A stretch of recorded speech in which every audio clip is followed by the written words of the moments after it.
artistahing technician ng MBC. Si Mark Dumapias na nung nanakawan ng motor, tuwan-tuwa siya. Sabi po niya sa nagnakaw, ingat daw ha. Huwag ka raw sana ma-accident sa motor na yan.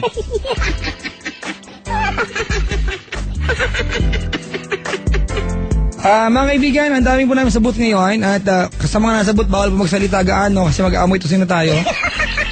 Magsabay-sabay tayo nagsalita, mag-aamoy tayong shawarma dito. Ayan. Hello po sa mga nakahandabay sa Ibayong Dagat. Magandang umaga na po sa Pilipinas ngayon at may tao sa kabilang line. Huling caller bago tayo magda-letter at Wild Confessions. Yung hello nga pala kay Berna ha, na tumawag para lang mag-hello, syempre. From Cavite rin siya. Si Angel naman from Cavite also nasa kabilang line. Hello. Hi, Papa Jack. Naks, may pagalinghing.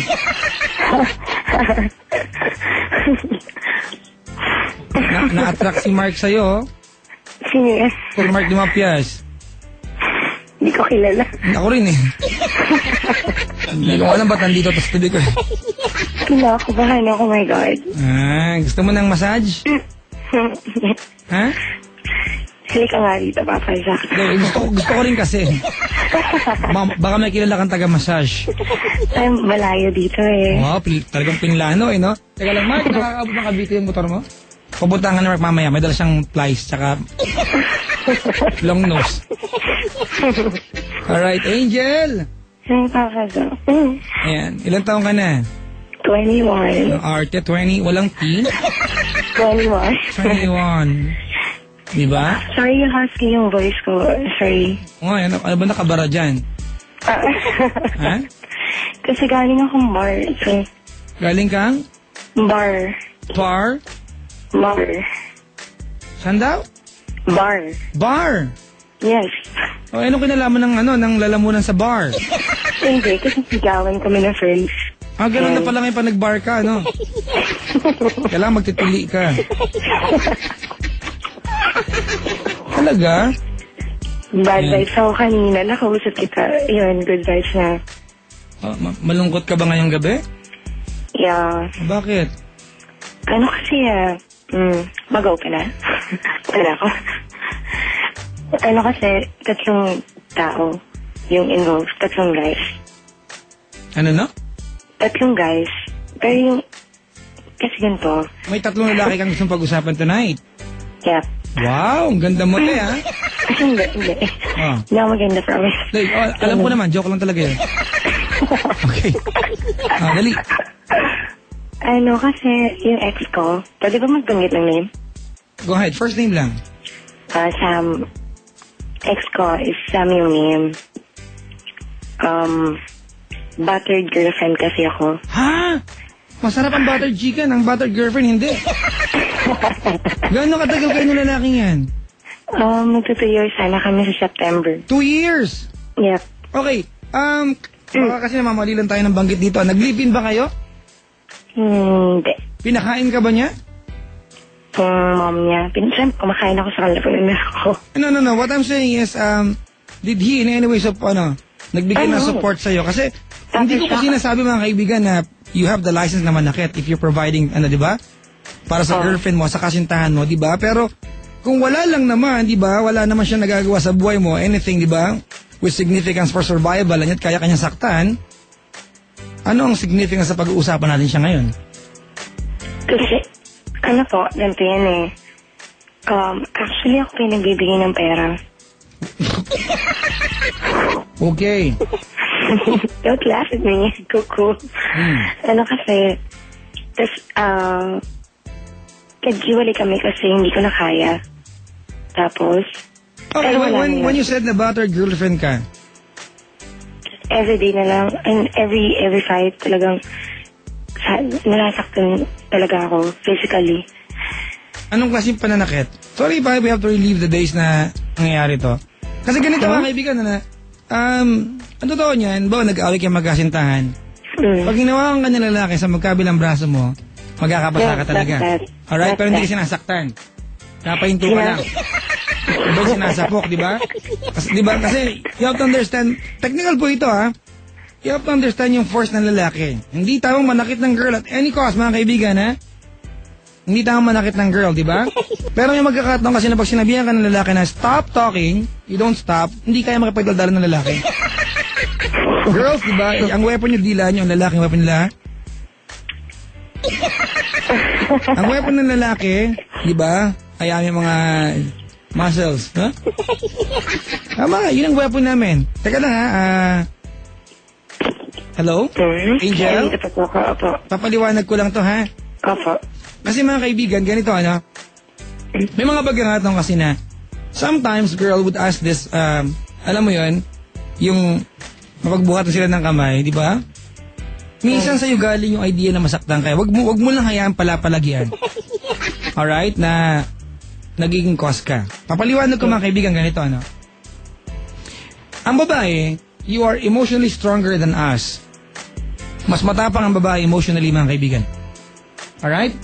Kasi you are experimental when it comes to your emotion. Ang lalaki, we are physically stronger than you. As a girl, dapat gamitin mo yung lakas ng boyfriend mo, ng asawa mo, to your advantage. Huwag mong hayaan na gamitin yan against you. It's not right. Bakit ka napagbubuhatan ng kamay? Selos. May ginagawa ka ba? Wala. Masyado na siya seloso. Congratulations, Angel. Wala ka na sa feeling niya. Yun nga eh. Pero that's not, ano yun? Tumutunog. That's not the point. Hindi may nag-a-alarm. Naku, makuha yung dali ko. That's not the point. Ano, kasi, di ba hiwalay na kami, yung galing ako sa kanila kanina para kunin yung mga naiwan kong gamit doon. Mm-hmm. Kasi minsan nag-overnight kami ng family niya sa ibang lugar, ganyan. Tapos, ano, hindi wala na yun. Kasi yung mom niya, parang gusto kaming magkabalikan. Pero, witness naman yung mom niya sa pananakit niya sa akin eh. Tarantado yung lalaki yan eh, no? Sama niya. Ayun, nalungkot ako nun. Nag-break kami a month ago. Parang yung last caller. Ako po. Ikaw, good! Mga ganyan laki ni iwanan.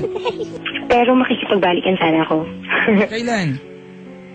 A month ago din. Ano, kaso nakita ko, may ka-flirt na siya. Hindi ko na sabihin, hindi pa enough yung pananakit at tinanggap mo mula sa kanya para, diba, maisip mo na talagang dapat wala yan sa buhay mo? Wala ka nakit ng ka-flirt niya, babalik ka pa rin sa kanya? Eh, datakati kong kunakon man. Hindi ko rin alam kung ano pumasok sa isip ko. Pero, nakapag-move on ako nun, siguro. Pero sa family niya, parang mahirap pa rin mag-move on kasi mahal ako ng mom niya talaga. Kasi nag-iisang anak lang yun eh. Pero, yun yung dahilan pala kung ba't ako malungkot na ngayon. Dahil sa mom niya. Pero yung main problem ko, iba. Ha? Mangyaka, di pala ito yun. Gusto tayo mo pag-usapan natin. Hindi. Yun. Kasi, hindi ko rin masabi kasi kung mahal ko yung itong guy. Kasi kakagaling ko lang sa breakup. Diba? Alright. Siya kasi yung nagpakita sa akin na babae ako. Na super ganda. Hindi ko makita sa kanya yun. Sa ex ko. Kasi halos lahat ng nakakarelasyon ko, laging seloso. Tapos, etong guy na to, Korean siya.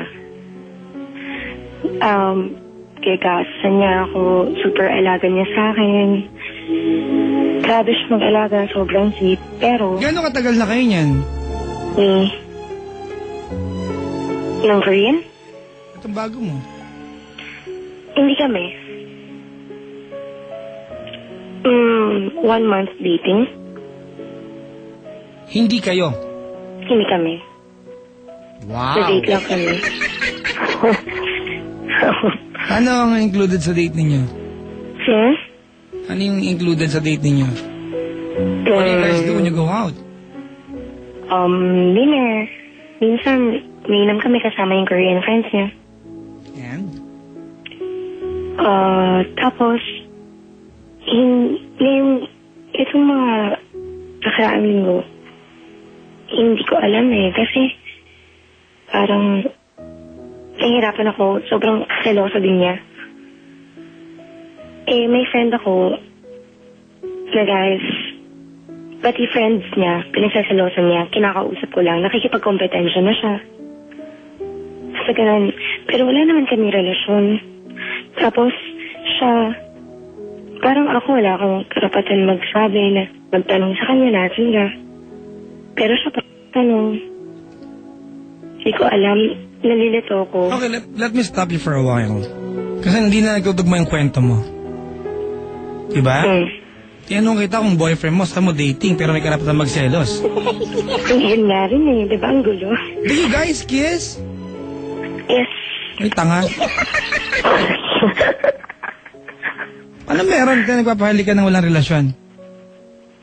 Nakafall na ako Ha? Nakafall na ako. Nafa-fall ka na?